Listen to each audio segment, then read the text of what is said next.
Hi, everyone, and welcome to episode 110 of the Tick Bootcamp podcast. The title of today's interview is The Lyme Philosopher, an interview with Courtney Schutze. My name is Richard Johannesson. And I'm Matt Sabatello. So, Matt, we met Courtney Schutze through her Splash of Lyme campaign, which we thought was a brilliant Lyme awareness campaign. That brought us to her Instagram page, which was unbelievably powerful. I mean, her penetrating insights really moved us. And when we finally interviewed her, Matt, we were moved emotionally because her story is so painful, and that she was honoring her dad by doing a fundraiser that was motivated by her desire to stop families from suffering the pain she and her family suffered while her dad was suffering from cancer. And during that trip that she took, she got sick.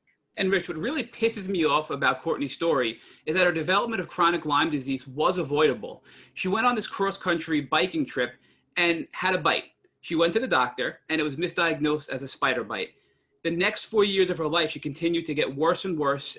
And then finally, she found a Lyme literate doctor who looked at the photo of the bite from 4 years ago, and with that did a Lyme test, which ultimately led to her Lyme disease diagnosis. So, Matt, the Tick Bootcamp audience is going to be blessed with an introduction to the Lyme philosopher, Courtney Schutze. Hey, Courtney Schutze, and welcome to the program. Hello, thank you so much for having me. It's been a long time coming. So, Courtney, tell us where you're calling in from. I am calling in from Austin, Texas. And how long have you been living in Austin, Texas? I've only been living in Austin for about 6 months. It's actually a big part of my Lyme journey. So I'm in a new city. And what are you doing there in Austin, Texas?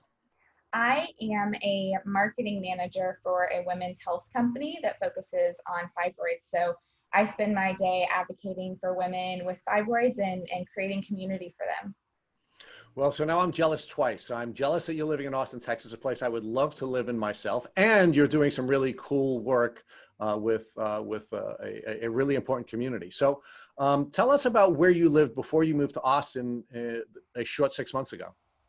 So before moving to Austin, I was in Dallas, Texas, actually a town called Flower Mound, which is where I grew up. And I was living at home with my mom in Dallas and focusing on my health.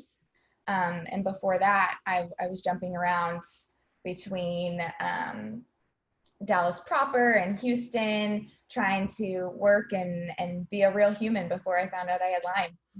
Okay, so let's talk about your childhood in Dallas. So you spent almost all of your childhood in Dallas?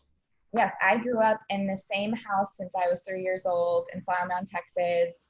I'm one of 4 girls, so my parents had a lot on their plate with all of us. I was very much a daddy's girl and spent my life, I loved sports. I was very involved in school.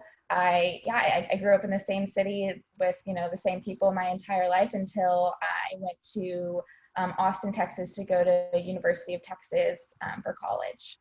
Okay, so when you were planning to go to college, what is it that you envisioned yourself doing? What were you preparing yourself for?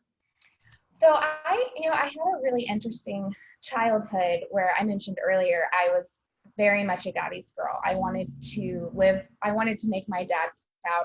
If he was somewhere, I wanted to be there. He actually called me his little buddy growing up. And he went to the University of Texas. Both of my parents did. And so that's all I cared about is how do I get into the University of Texas, go Longhorns, I bleed orange, like I want to follow in my dad's footsteps. But as I grew up, my dad had a lot of chronic illnesses and he was sick my entire life. A lot of different autoimmune diseases. And so I was very protective over him and really focused on like, how do I make him proud because he's having a hard time living his life?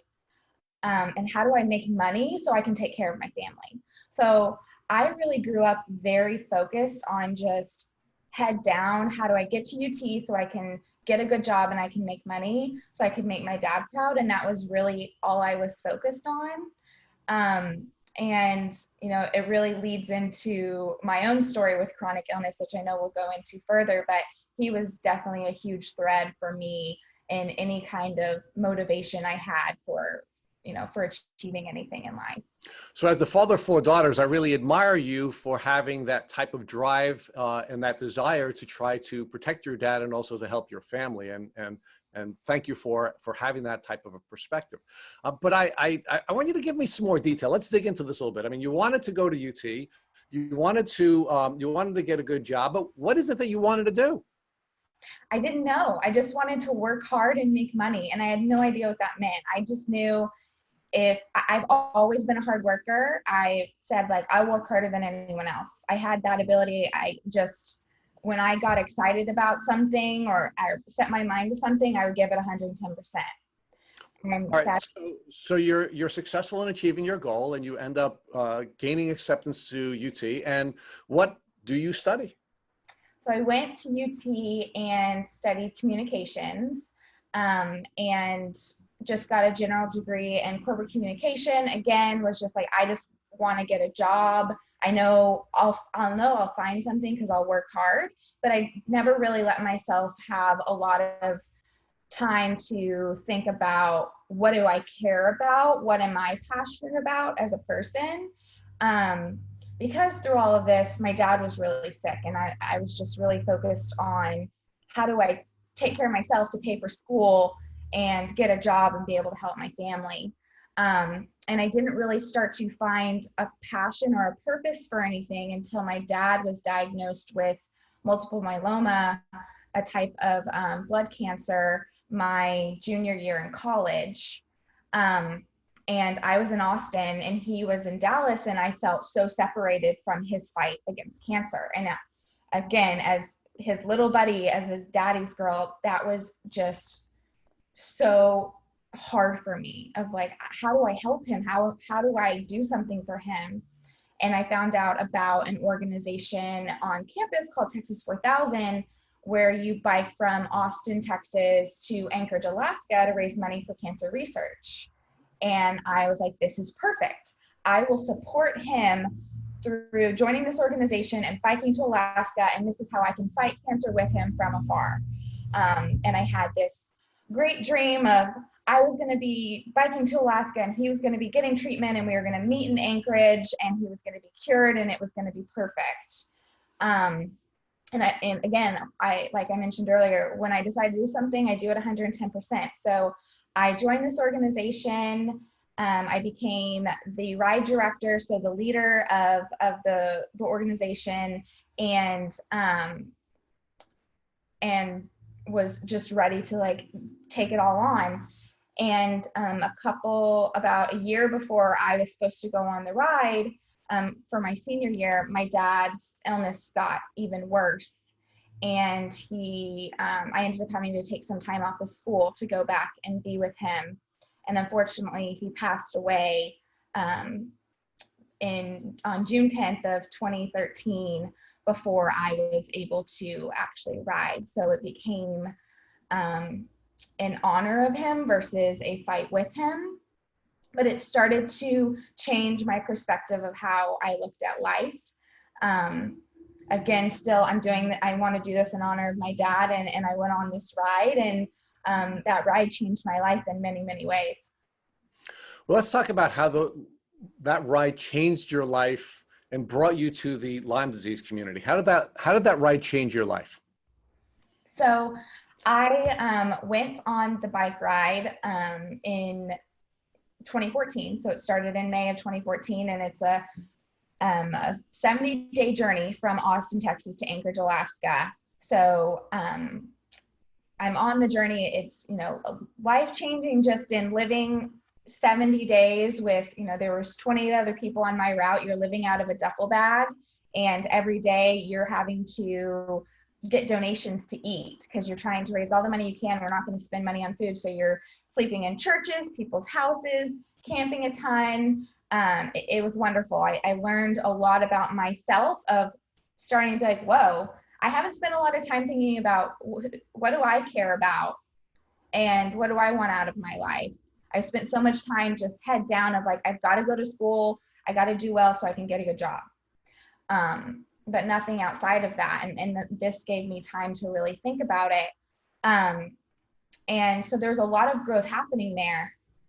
And especially when we got to Canada, where we went through the Rocky Mountains, and once we got into Canada, you see no one for, almost a month. It's just the Alaskan highway essentially, and nothing else around you. It could be 100 miles until you see the next gas station.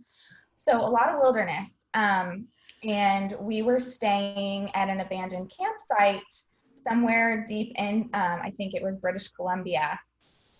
And I woke up the next morning after this campsite, and I had a bite on my hand, and I didn't feel very good. And I was like, oh no, I think a spider bit me. And over the next day, I just started to not feel good. I kind of felt like I had the flu, like I was kind of achy, and I was like, something's wrong. But we're probably 100 miles from the nearest doctor. So we ended up, I couldn't ride my bike. I was like, I don't feel good. So someone had to take one of our support vehicles and drive me 100 miles to a doctor. And, this is a town of maybe 300 people that I go to. And I've already decided it's probably a spider bite because it started to grow. It's this big, like, bullseye rash on my hand around this bite. And I go into this doctor and I'm like, I think maybe it's a spider bite. And he's like, yeah, probably. Here's a steroid. Gave it to me and sent me on my way. So I taken a picture of the bite because I needed to send it to my mom to be like, Mom, what's happening to me? And then never thought about it again. I took the steroids. All of a sudden, I was way faster on my bike and was like, oh, I'm doing great. And didn't think about that bite again for 4 years. So now, Courtney, what did you know about ticks and tick diseases at that moment in your life? Had you ever heard of ticks, and did you know anything about Lyme disease? So I knew about ticks, but I only knew about them from as a child, knowing like you don't want to get bit by one and they sucked your blood. Like that's all that I knew. I knew nothing else. And I had heard of Lyme disease because of the Real Housewives of, I forget which one, but Yolanda Hadid had Lyme disease. And I remember watching the show in college while all the women on the show were saying that she was faking it. And I had just kind of taken that in and kind of had this negative, like, interpretation of what Lyme was, but nothing more than that. So I didn't even know to ask the doctor about Lyme, or that what I was looking at was Lyme. So the thought never crossed your mind that the bite that you had received was from a tick and that it could have been Lyme disease? Yeah, I not even until after I was diagnosed, when a friend. Okay, so now the doctors pumped you up with steroids. You're now riding to your destination in Alaska. And how did the rest of your riding journey go between the time that you see the doctor who gave you the steroids and the time that you arrived to Alaska? So when I got bit, it was about 8 days out from getting to Anchorage. So there wasn't a lot of ride left. And it went well. I didn't think about it again. It started to go down after a couple of days. I was really just focused on like this amazing journey I'm on is almost over. Like I'm going to have to go back to the real world. I've had a lot of epiphanies in this time when you're spending 10, 12 plus hours just riding your bike next to someone. Like how much do you have to talk to them about? Everyone else had hobbies. And I was like, oh my gosh, I don't have hobbies. I've spent my life just focused on, I have to work really hard to be able to go to school so that I can get a good job so I can take care of my family and make my dad proud. And so I was just focused on like, okay, I've got to get a job and like go into the real world because I had just finished college, right? I graduated as a senior from UT, and then I went on this bike ride, and then it was about going to find a job and being an adult. So did you then go into the workforce? I did. I got back from the ride. I moved back home with my mom because I was so focused on Texas 4000 and being the leader that I didn't have time to look for a job before the ride. So I spent a couple of months getting acclimated back to the real world and not just being in the wilderness with 28 other people. Going to the grocery store started to become overwhelming because it's just like, whoa, there's so much. And then I got a job just as an admin assistant for actually the doctor who treated my dad for cancer. So I worked in that unit, which felt very purposeful for me at the time of I was continuing to be in the cancer world that had now I've become very passionate about. And then I worked there for a couple of months before joining Cece's Pizza, which I don't know if you guys have that where you are, but I worked I got a job as a communications manager for the corporate office for Cece's Pizza. Well, Courtney, I do have to interrupt. Here in New York, we have real pizza. Listen, I do not think Cece's Pizza is good. And looking back, I'm like, oh my gosh, I can't believe I worked there, but it was a job. And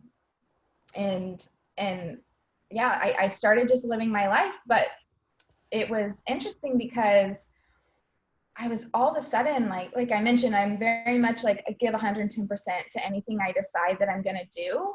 And I was really starting to struggle to do that.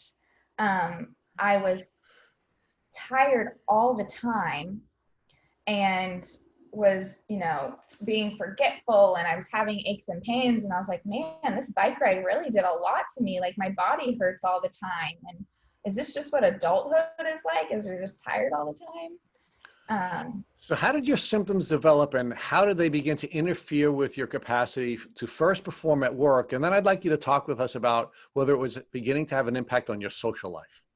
Absolutely. So my symptoms were they creeped in, where it was one here, one there, all very different, where I didn't connect them that they even had, that they could be together, or that something was wrong. It was kind of like, I started to be achy, and I was like, oh, that's weird.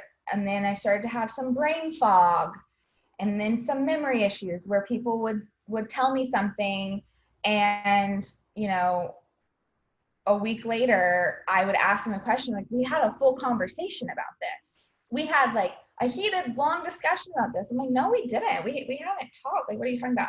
And I started realizing, oh my gosh, I'm having a lot of memory issues. And then it was like word retrieval. And then I had a lot of, when I would stand, my feet all of a sudden would turn super red and would start to hurt like they were on fire. And I was like, this is so weird. Like my feet look so weird. But again, these were all just very random things that I didn't think had anything to do with each other. And so I kept kind of just pushing them off and not paying attention to them. And they just continued to accumulate over time. And probably after a year of having all these random symptoms start to come together, I had a boyfriend at the time, and he started getting super frustrated with me of, we've had this conversation so many times, or like you said, you were going to do this thing. And I just would have no recollection of it at all. I all of a sudden, wasn't spending time with friends as much. And I was wanting to just spend the weekends at home, like laying on the couch and watching TV. And I just wasn't the social butterfly that I used to be. And I wasn't as motivated as I used to be. But it really took like a year of feeling that way and it building before I even noticed of like, hey, like something is going on. I don't feel like myself. When did you first start to see doctors for these symptoms that were developing over that first year? I saw a doctor. I went to a doctor, just like my primary care doctor in my hometown, probably 8 to 10 months after getting back from the ride. Might have even been a year, because of my feet and the numbness and tingling I was feeling and the redness that I was getting on whenever I stood up. And I was just tired all the time. I was like, this, weird. So how is your mom responding to all these developing symptoms? She pushed me, kept being like, you should go to the doctor, you should go to the doctor. But I just kept being like, it's not that big a deal. Like, I'll get to it. I just felt like I didn't have time to focus on these things that were going on, because I wanted to, do really good at my job, and I wanted to have a social life. And I think I maybe subconsciously knew something was going on that I wasn't ready to admit to myself. I grew up with a dad with chronic illness. I saw what that looked like, and I think I was maybe a little scared of accepting that something was going on with me, and so I avoided it. How are your sisters reacting to you as your symptoms were developing and as you began to socially retreat? So at the time, all my sisters were 3 years apart each. So when I was home with my mom, it was just me and my youngest sister. My middle sister right under me, she was in Colorado. My oldest sister was in Austin. So they weren't really around to see it. So it was something that it was easy for me to hide, as like they wouldn't have noticed. It was more probably my friends just maybe noticing, but I really tried hard to hide any symptoms that anything was wrong with me. Now, Courtney, you said after this year when you first began to see your doctor, you were thinking that this may have been related to your bike ride, that, is this what it feels like after taking a 70-mile trek and sort of beating yourself down? Did you ever connect it to the bite that you suffered and the doctor's visit that you had? Yeah, so my journey finding out that I had Lyme, I think, is very similar to what a lot of people with Lyme experience. I went to my primary care. I said, I'm having this numbness and tingling in my feet and even my hands. I'm really tired. So he did a blood test and was just like, oh, your vitamin D is low. Your vitamin D is low. You need to, take more vitamin D. He did a test on the blood flow in my hands and feet, and it was almost 0. And I was like, that something has to be wrong. Even his nurse was like, that is really weird. You have almost no circulation in your hands and feet. But he still ignored that and was just like, I think your vitamin D is just low. So I took vitamin D, kept going, nothing was changing. I was still tired. I was getting worse with my brain fog, my memory issues, word retrieval, the numbness and tingling was getting worse, the joint pain. I'd go back and he'd be like, well, your vitamin D is still low. I continue to take vitamin D. And then at that point, I was just frustrated. And, I was a couple years into my career. I had an opportunity to move to Houston, Texas, to work for another company and get a promotion. And this sounded like a great opportunity. So I had put all these things on the side of like, this is just getting in my way. I'm again, very career focused. I want to just focus on that. So I'm not going to focus on all these symptoms. I'm just going to push through it. I can do it. I can push through it. So now, while you're soldiering on and just fighting through all these symptoms, did you take any time to do any Google research or WebMD research or try to find out whether or not the doctors were in fact giving you a proper diagnosis? No, I wasn't. And I really wish that I would have advocated for myself sooner, because if I would have known what Lyme disease was when I first got the bite, we could be having a different conversation. Or if I would have advocated more for myself when the doctor was just like, you're fine. It's just vitamin D. This would have been a different conversation. But it took until I moved to Houston in a new city with a new job with only one friend in the whole city, and the stress that put on my body for me to finally find out that I had Lyme. So essentially what happened was I moved to Houston and all my symptoms just got extremely bad. I was excited to move to Houston and make a bunch of new friends and join, a kickball league and join a book club and like do a bunch of stuff to meet people. I did none of it. I became a recluse in my apartment and I worked really hard all week. And then I slept as soon as I got home, and I slept all weekend. And I was starting to lose, I was working and I was losing my ability to read, where I would look at an email and be like, I know what this word is, but I can't read it. It started to scare me, but I didn't want to tell anybody because I was like, I'm strong. I have this new job. I have to perform. I've got to make money. And so again, I ignored it and I just kept it to myself, and it kept getting worse. And eventually, I mentioned it to my mom, and she's like, I'm like, things are still getting bad. Like, I'm struggling. And she was like, you have to go to a doctor. I know of a doctor in Houston who thinks outside of the box. I really think you should go. And it wasn't until she pushed me that I went to this doctor and had a consult with her and told her everything that was going on. And she said to me, have you been out in the wilderness lately at all? And I was like, well, I went on a bike ride from Austin to Anchorage, like when this all kind of started to happen. And she said, well, I think you might have a tick-borne illness. And at that time, I was just, I was like, okay, so you say. I don't think that I do, because every doctor that I talked to before was just like, you're fine. So she's like, let's do a blood test. I didn't really think anything of it. A week later, it came back and I had Lyme disease.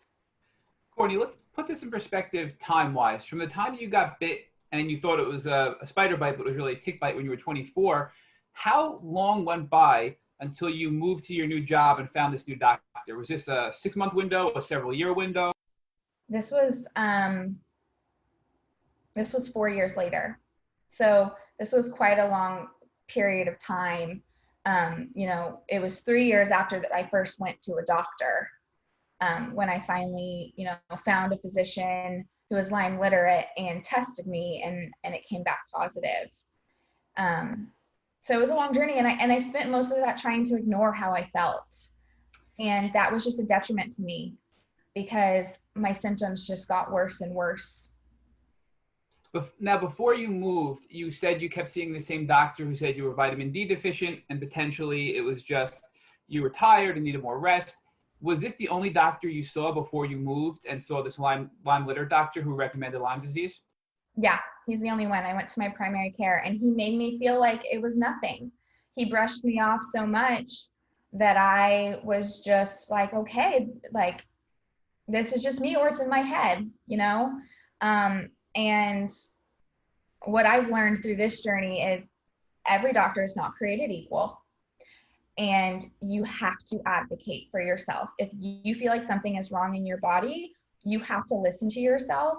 Many doctors live in their box and they don't want to look outside of it. So if you don't make sense for exactly the bullet points of, a specific type of, whatever could be going on that they're used to seeing, they're going to dismiss you. And I let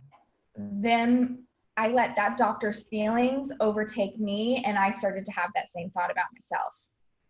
If there's somebody listening to this podcast episode who is where you were, they now are not feeling well, they've been out in nature, potentially had a bite, they don't know what it was, and their doctors are telling them just to move on, it's probably a vitamin deficiency, or they're tired, what would you recommend to them that they do that you didn't do when you first started getting symptoms? The first thing I would do is start doing research. And I say that with, also wanting to say there isn't a lot of great research out there about Lyme, and you could go and read one article and it say one thing and read another one and it say something completely different. So I say that, and then it's hard, I'm like, you need to do your research, but it's hard to do research.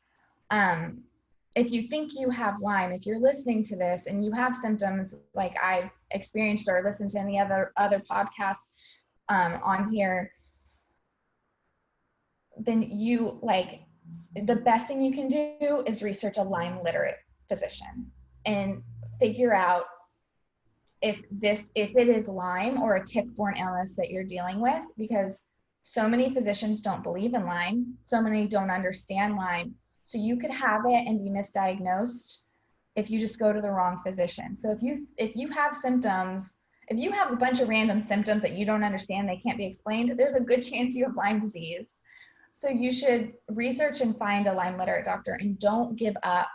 If you don't feel like something is right, something is wrong, and you have to keep advocating for yourself until you find someone who's willing to go on this journey with you and help you figure out how to get better.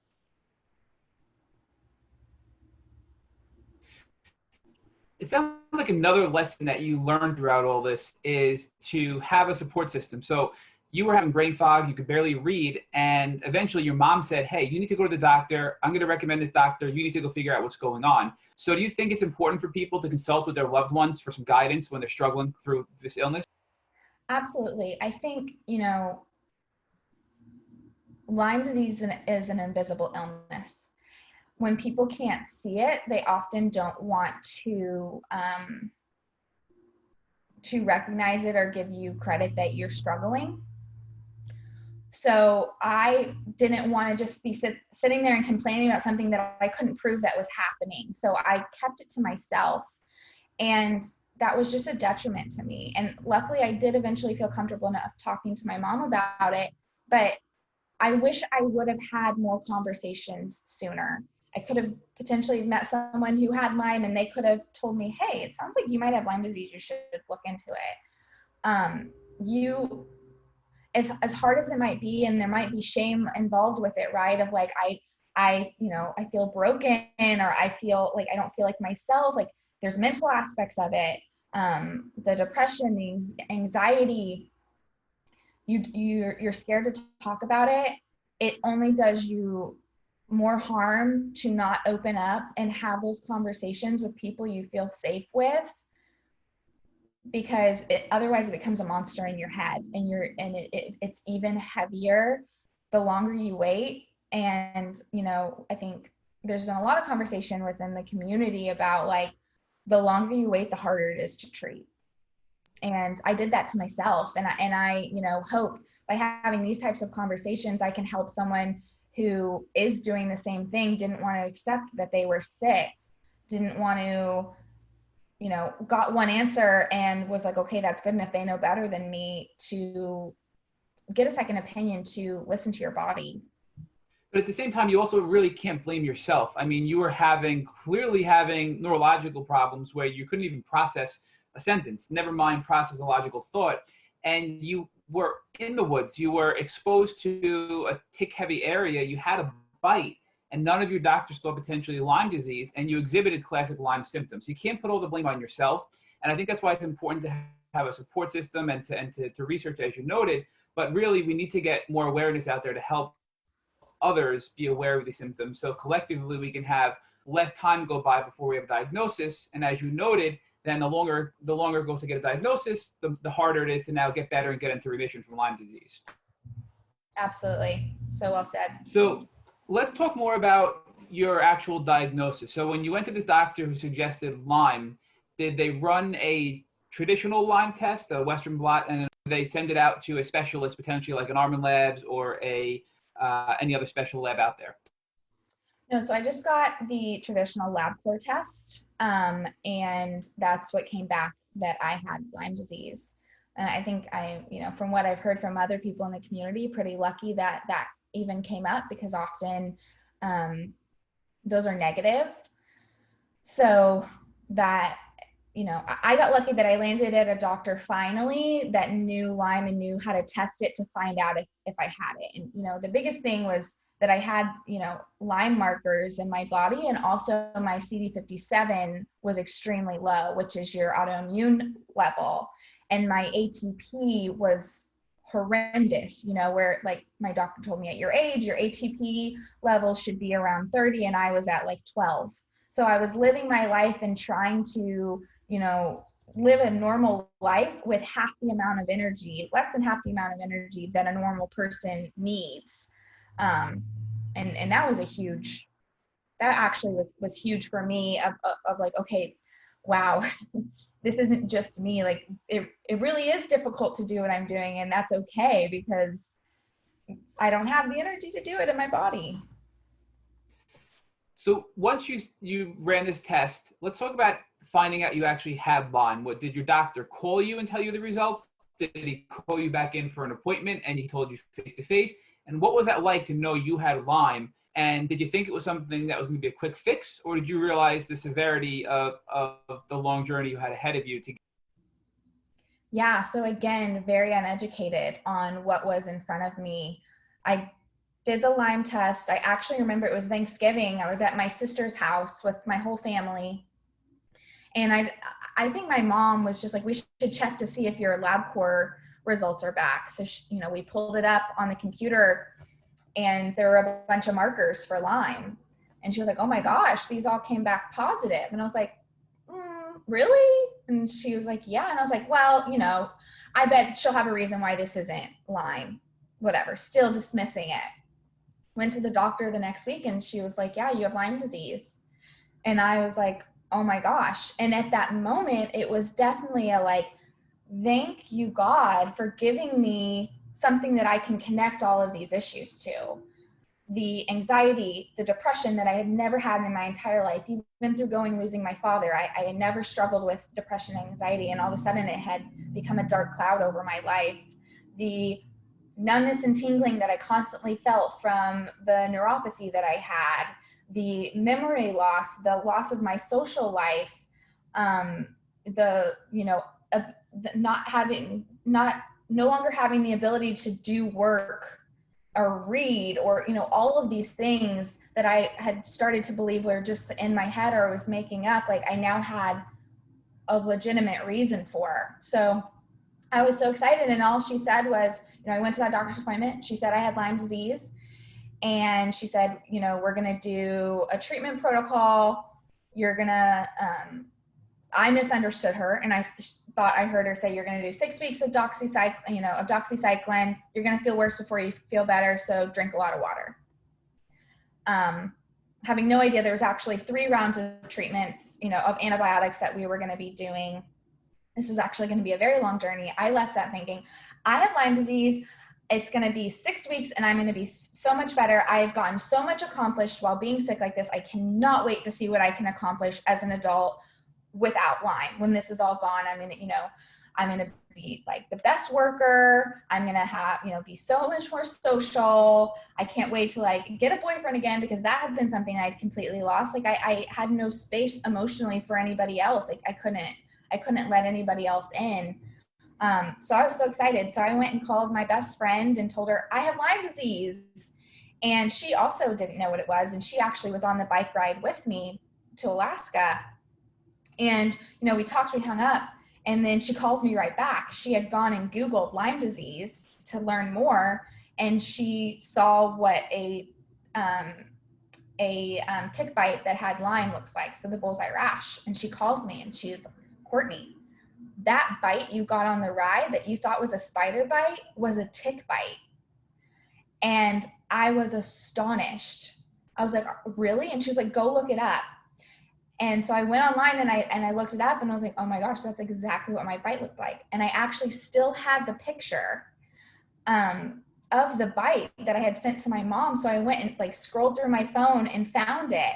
And the date was August 3rd of 2014 I had the date and the picture of the bite that gave me Lyme disease. And it was 4 years later and just finding out that I had Lyme.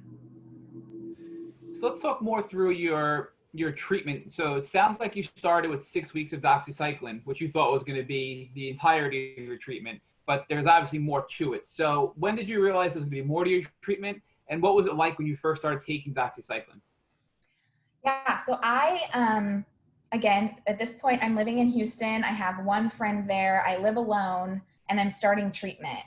And this is still a fairly new job. I'd been in this job living in Houston for probably about 6 or 7 months when I started treatment. So I start doxy, and at this point, I'm still trying to work out 5 days a week, as much as I can. I'm trying to be active. I'm working, 50 plus hours a week. And I'm like, okay, well, I got to make sure I drink a lot of water because she said I wasn't going to feel better.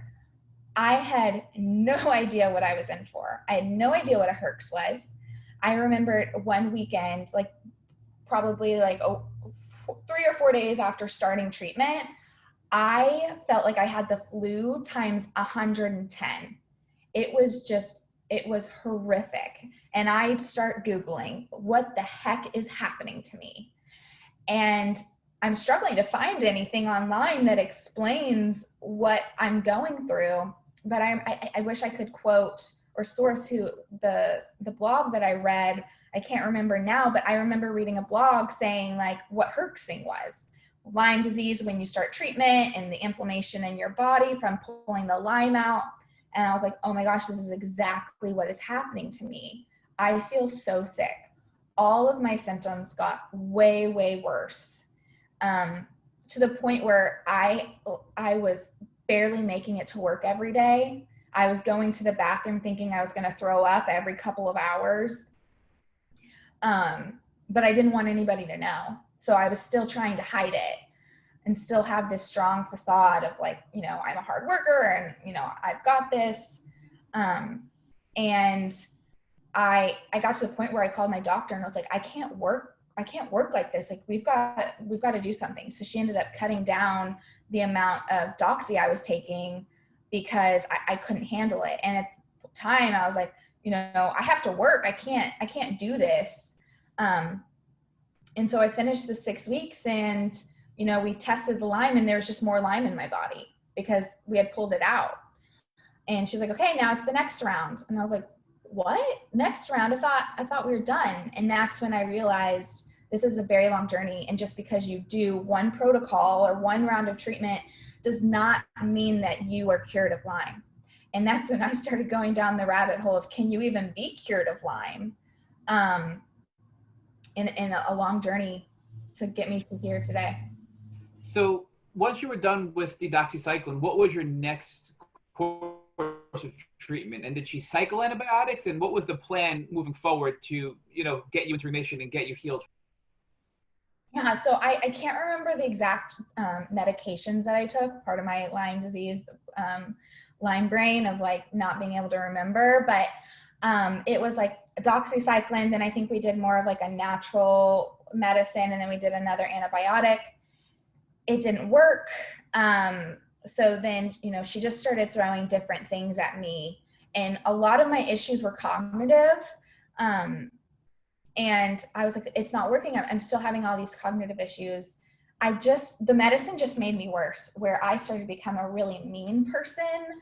I was lashing out and not even remembering the interactions with people.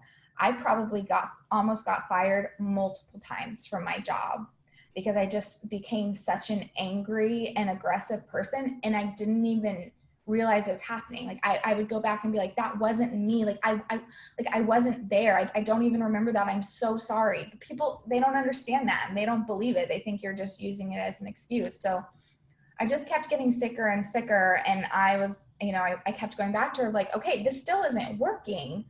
I'm still at that one physician in Houston that diagnosed me. So I had a lot of hope in her because she was, you know, she led me to find out that I had Lyme. And so she, you know, I was like, listen, I will do whatever it takes. I will pay whatever it takes. I need to get my life back. So she was like, well, you know, our best course of treatment is probably doing IV antibiotics. So let's go ahead and try that. And at this point, I've also completely changed my diet, right? I'm having no caffeine, no sugar, minimal carbs, like only up to 50 grams of carbs a day, no gluten, no dairy, no alcohol. I have completely restricted my life. I'm doing everything that I can. At this point, I'm not working out anymore because I have no energy for it. It's literally work and treatment. So I pay out of pocket to do IV antibiotics, and I'm crossing my fingers. This is going to be the thing. And it wasn't the thing. So Courtney, I just want to share with you that if you haven't heard of it, Lyme rage is a real thing. We recently had a woman, Jennifer Gladys, who is the wife of a Limey, speak and give a Lyme hack on our Instagram. We encourage you and everybody listening to check it out. And she really clearly explains what Lyme rage is and provides some tips to get through it as a loved one to somebody who has Lyme disease. So as you probably know, that wasn't you, and that was something we call Lyme rage. And people that are listening need to know that that's real. And there are tips and hacks that can help you get through it. And you can get through it, as you know, to get through that Lyme rage period of your life. Yeah, that's such a great point. You know, as that was happening to me, again, I was going back to the Google and trying to figure out what's going on. And I'd read a couple of blogs and even sent them to my boss, trying to explain, like, it's not me. Look, this literally happens to people. I'm so sorry. I'm not meaning it. But the impact is still there. And I had to accept that too. Even if I didn't mean it, it was still painful for the person across the table. So it's such a rock and a hard place for people with Lyme of you're like, it's not me. Literally, I've been taken over. I don't have control of my body right now. It's the worst thing ever, but I still have to understand that impacts others and give grace and space for that. Sure. So to put it into perspective time-wise again, you went through the oral antibiotics, you did some herbal therapies, you went back to some other antibiotics, and then you went to IV antibiotics, right? And the IV antibiotics didn't work. And how long into your journey are you now? You got diagnosed, or are we talking a year later now that you're concluding your IV antibiotics? Yeah, so we're a year later, and I'm just worse. I'm not any better. There maybe were like little stints of the treatment working where I had like a month or so, or a couple weeks of like, oh, clear-headed, was feeling okay. But then I would just that roller coaster, right? And there were way more downs than there were ups. And I had so much hope for the IV antibiotics. I had read that it worked for a lot of people. And I just knew this was going to be the thing I was committed to it. So I have these antibiotics where I have a at-home nurse coming to my house twice a day. And I'm also working 50 hours a week. So he's there at 7 a.m. giving me my antibiotics. I go to work. I come home, he gives me my next one 12 hours later, I'm still working, and I'm just going, and I'm not accepting how sick I am. And at this point, I have friends and family who are saying it to me. Probably about 4 or 5 months earlier, my mom and best friend told me I needed to move home and focus on my health, and I was enraged. I was so hurt and angry at both of them for even thinking that I couldn't handle myself. And, I was trying to hide from how sick I was. I didn't want to accept it. I didn't want people to see me as weak. And so I'm doing the treatment, I'm doing everything, but I didn't want to give in to changing my lifestyle or changing how, focusing on my career. And so, I did those antibiotics, and I was, fingers crossed. And also, for anyone who has Lyme, that's not covered by insurance. So I'm paying out of pocket, almost for a month of IV antibiotics, like almost $4,000 out of my own pocket to do this. And I get tested because I'm not feeling any better. I get tested in the Lyme. Nothing has changed. My numbers haven't changed. The Lyme hasn't gone away, and I'm doing worse at work, and it's starting to become really heavy. And I start to, I haven't shared this, completely openly, even on my page, but I started to have thoughts of like, what am I doing on this earth? Why am I here? What am I, like, not feeling worth it, feeling super heavy of like, life isn't worth it. Nothing is worth it. Everything is heavy. Everything is dark. I can't do anything.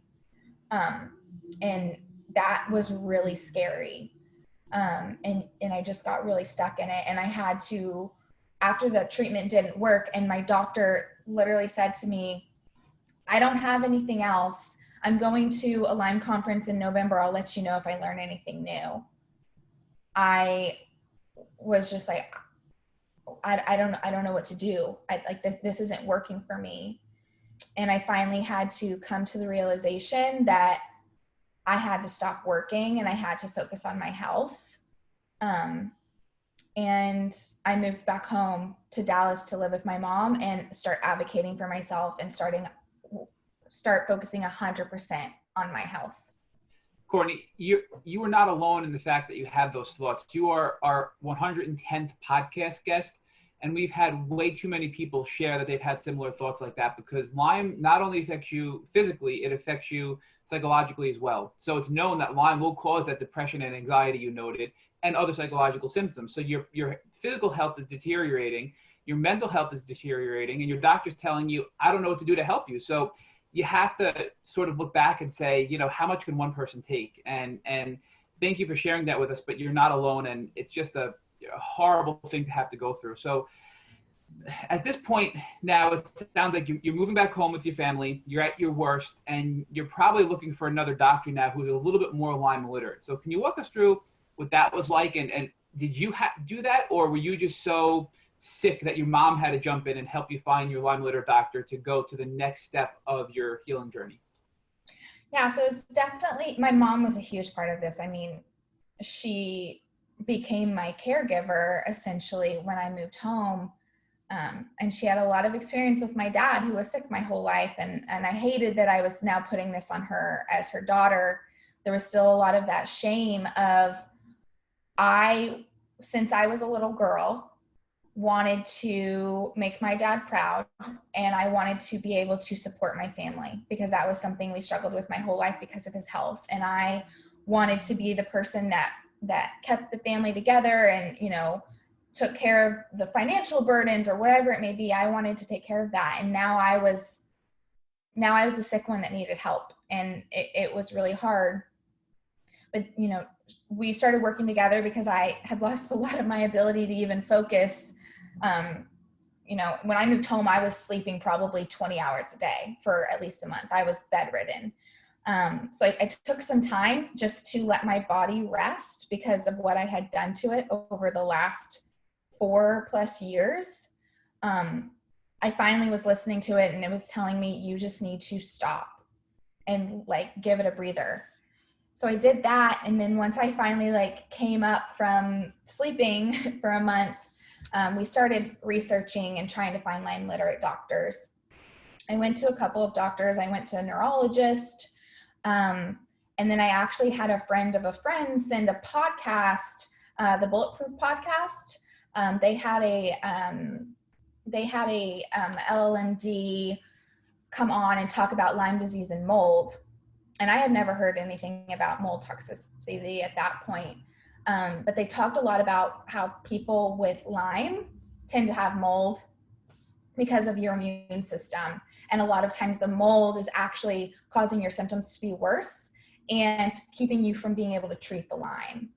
So I got really excited hearing this podcast of everything you're saying sounds exactly like what I'm going through. And this physician was in Virginia, and I live in, I'm in Dallas, Texas. And I'm like, I gotta go. I have to go see this doctor. I will fly across the country. I will do whatever it takes. So me and my mom end up, booking flights and going to Virginia to see a doctor.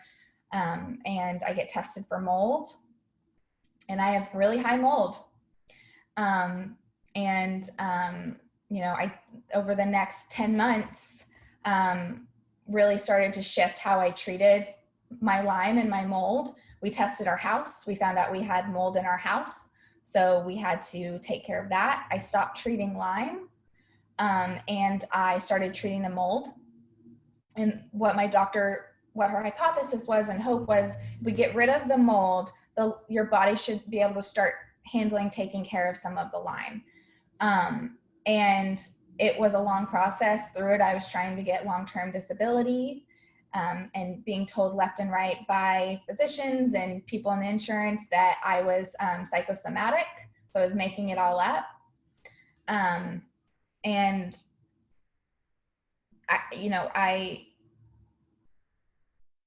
that 10 months of my life, like stopping after being like, all I want to do in life is work really hard and, provide for my family, stopping and losing my complete identity of how I identified myself, to go to my childhood bedroom and not come out for many months was really, really difficult, but it was probably the best thing I've ever done for myself in my entire life. And I contribute a lot to my healing process. So there's a lot of lessons, I think, out of what you just said. And the first is that when you're that sick, it's important to have that support system we talked about earlier, for your mom to help you find the right doctor and help you through this journey. But also, if you're doing many things to treat Lyme and you're getting worse and worse and worse, look for other things that could potentially be keeping you sick, like mold toxicity, because Lyme does keep your immune system down. And now you are more susceptible to mold compared to a healthy person. So I think that's another important lesson for people that aren't getting better, to look at the possibility of mold exposure keeping them sick with Lyme. So once you realize this, and now you found this new doctor and you start treating for Lyme because you did find mold in. We did find mold in my home. Our ceiling actually collapsed in our living room from a pipe that burst. And there was mold everywhere, and the insurance company took over a month to come patch up the hole. So I was living in the house with a hole in the ceiling with mold and trying to treat it for, 2 or so months before anything happened. And I was having, phone calls with my doctor in Virginia, and she's like, we're treating your mold, but nothing's going to happen while you're still in it. You're essentially just keeping yourself at the same level, but nothing's happening. So I made a huge stink to the insurance company of like, my health, I cannot be in here. And they finally put me up in a hotel room. So I went and lived in a hotel for a month and a half or so. And that's when I finally started to feel a difference and started to have a little bit more clarity in my head and started to have a bit more energy. And I saw a shift for myself in my treatment or in my healing journey. So Courtney, this was really, I think, the game changer for you, was identifying that your mold exposure is keeping you down. Once you had identified the source of the mold and now moved out of your home into a hotel where you weren't exposed to the mold and treating the mold, you started to get better and better and better and saw actual real results that you've never seen before. And this was within the last couple of months and within the last 1 year window. So that sort of leads us up to the question of how are you feeling today, and what treatment are you currently doing, if any? Because you look great, you sound great, you're very clear, you're very smart. I mean, you've done a great job on this interview. So how are you feeling today, and what would you say was the best part? And it sounds like it was the mold component of your healing journey. What was the best treatment that you did that got you to where you are today? Yeah, I first want to preface, I think you make a really good point of like, what was that turning point for me? I think with Lyme, a lot of times we think we're there before we are, and it can be really, really devastating to us. I thought the turning point was when I found out I had Lyme. Then I thought the turning point was when I was going to do those IV antibiotics. And both times, and I'm sure there was even more turning points that I can't remember in my head right now, but I was so upset that wasn't the thing that was going to make a difference, and had thoughts of I'm never going to get better and wanting to give up. And I just want to say to anyone listening, don't give up. That's unfortunately how Lyme works. You have to go under many, many rocks before you finally find the one that works. And often it's all of them, accumulation of all of them together until something finally clicks. I think they were all building up to that turning point for me was when I found out that mold was a factor, and getting out of the mold and getting that out of my life. And I was scared to believe that was going to be the case, right? At this point, I'm just like, I'm going to have Lyme forever. This this probably isn't going to work. Don't get your hopes up. So I tried to prepare myself, but I think, to answer your question of like, what was it that made the difference of me getting to where I am today, where I'm able to, have this conversation and only have a little bit of word retrieval issues, is that I took all of those steps. And then finally I stopped and focused on my health, and I let my body rest. I did a bunch of treatments, but I wasn't letting my body recoup from them. I didn't have enough energy for it. My body was in fight or flight for 5 years, and when I finally stopped and let the medicine do what it needed, and I focused on the mold, which for me was the big factor of keeping me sick, that made the difference. And I do want to say, like, I still have Lyme and I still have some mold. I am not healed. I'm not cured, but I'm in a really good spot right now. And I think that's important to say. And I'm coming to a place where I'm accepting that of like, this might be a part of my journey for the rest of my life where I'm managing this. And right now I'm in a really, really good place. And I appreciate it more than I ever could have if I hadn't experienced this. I was so excited when I got a job again. Like, I used to hate Mondays before I had to stop working. By the time I started working again, I was, bright-eyed, bushy-tailed up and like, let's do this. Let's do some spreadsheets. Let's do, and it's given me a really unique perspective on life and a gratitude for it. So let's talk about how that gratitude has now presented itself into you giving to the community. How did you find the time and the energy to start giving back to the community through your social media when you were going through such a terrible journey? Yeah, so that was definitely part of my personal journey. You know, I've mentioned a lot in this, like, as we've talked about how I didn't want other people to see me as sick. I didn't want to accept that I was sick. That felt very vulnerable. I wanted to be seen as a strong person. And I, you know, when I finally accepted I'm sick and I'm not getting better, I have to stop working. I wanted to challenge myself to fully, again, 110% lean into it and um, and be where I was. And I felt like I wanted to share my journey to show myself that I could and I could be vulnerable to do that. So I decided to start a blog. And it first just was like, oh, okay, I'm going to have a blog and I should probably have an Instagram page so that I can get people to the blog. But what I ended up finding when I started it, and I didn't start it until I stopped working, but it was the only thing I gave energy to other than sleeping. But was that there was this huge community of people who felt the exact same way that I did and were struggling in silence and being dismissed just as much as I was. And I have to say, you know, I said, what made me get to the point I am now, a lot of it was the stopping, resting, focusing on my health. It was also the community that I found online of not feeling alone and having the encouragement of others, being able to say, I'm having a really bad day, and someone understanding what I meant by that and telling me I'm going to be okay and I'm thinking of you. It's really crazy how much that really does make a difference when you are in that very dark and sick place. So Courtney, as you've continued on your journey and as your health has improved, you continued to work on your social media and you continued to be really authentic on your social media. And I have to tell you that when I was doing my podcast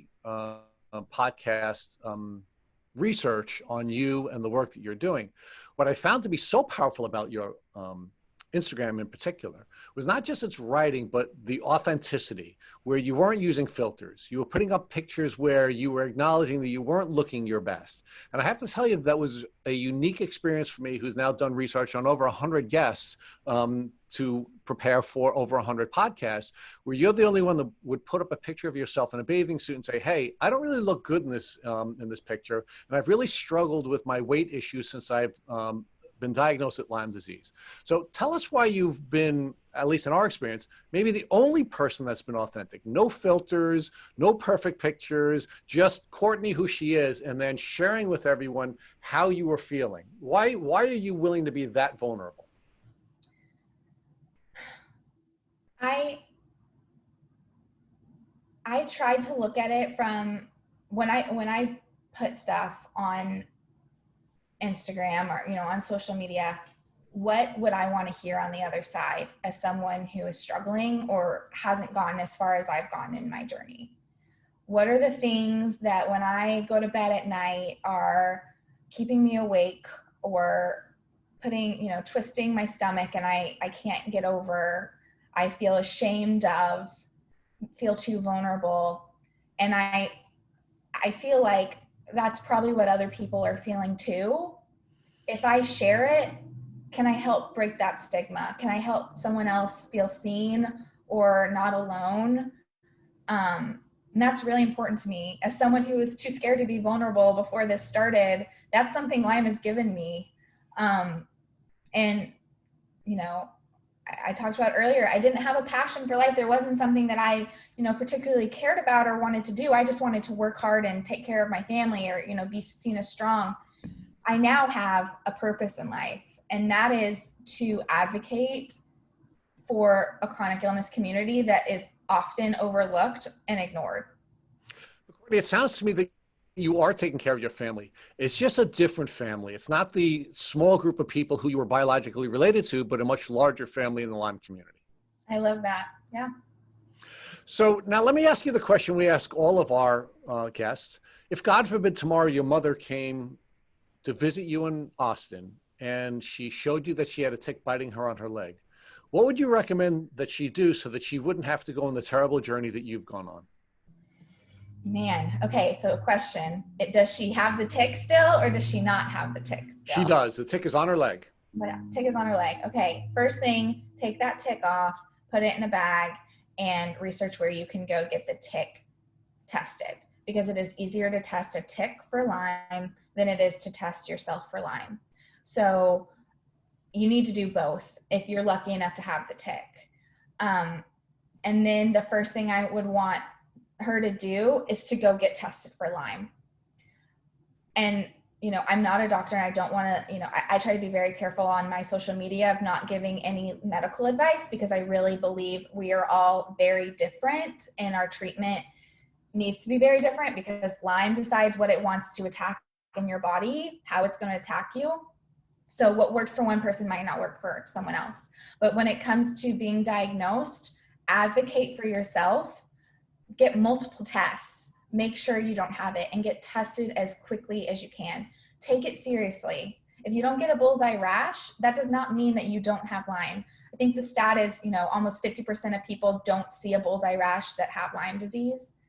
I got lucky that I saw one, but I didn't know about it, right? So it you know, it didn't make a difference. And that's a huge thing I think about often on my bad days of like, man, if you were just educated, none of this would have happened. You could have, you know, taken care of this, you know, potentially with 6 weeks of antibiotics and not gone through all of this trouble. So I'd really say take the tick, get that tested, get yourself tested, watch for symptoms, be writing them down, anything that just feels abnormal, because if it doesn't show up in the first couple of weeks, it might be a couple months till you notice anything changing. So even if you get a negative test, watch yourself for a couple of months and, you know, stay in tune with your body. You know your body better than anybody else. And until we get better testing for Lyme that can be more accurate, you're the best test for yourself.